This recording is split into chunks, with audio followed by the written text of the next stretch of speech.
What's up, people? Today is Wednesday, the 13th, I think. I'm not too sure. Charles in charge. I want to sit here and brush on the topic of mystification. And what I mean by mystification is what I mean by the mystification that happens to our government, the American government.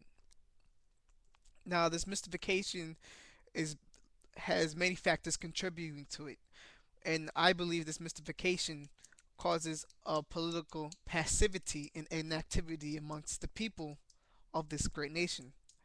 And it's sad. It's sad because people really do not understand the pure magnitude of topics at hand and situations at hand. And they basically place blame on certain institutions and structures and actually do not place blame on themselves or do not rise up and seize the opportunity. Carpe diem. Carpe diem. Latin, people. Latin. Yes.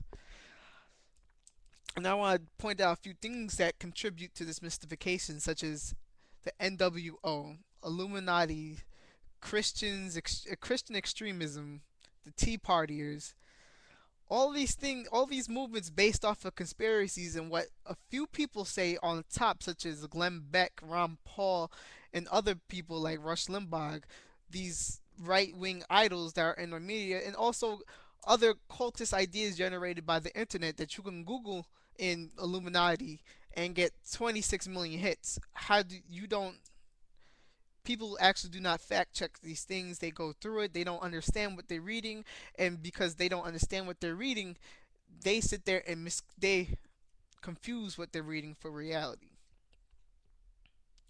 Like what strikes me the most are basically people who have watched Zeitgeist, the one pertaining to 9/11. And the fact of the matter is, Zeitgeist has some basis in truth and a lot of it's not basis in truth, and it's very hard to separate these two things. Yes, the CIA may have had involvements in 9/11, but at the same time it doesn't matter, the attack still happened. You have to sit there and do a structural analysis of the system and say, why did these attacks happen, instead of just placing the blame when no one's really doing anything about it. And this also, I also want to bring up the topic of Ron Paul. Now, a lot of people like Ron Paul and think that he can possibly be the capitalist savior for America, blah blah blah, free markets, all that good shit. But on the true reality of it is that Ron Paul will, if Ron Paul leads a revolution, you will not see any dramatic changes to the current system at hand. He is a capitalist. He believes in capitalist ideas, and because of this, he has grown. He has a quite a strange following him, who basically hold him up as an idol.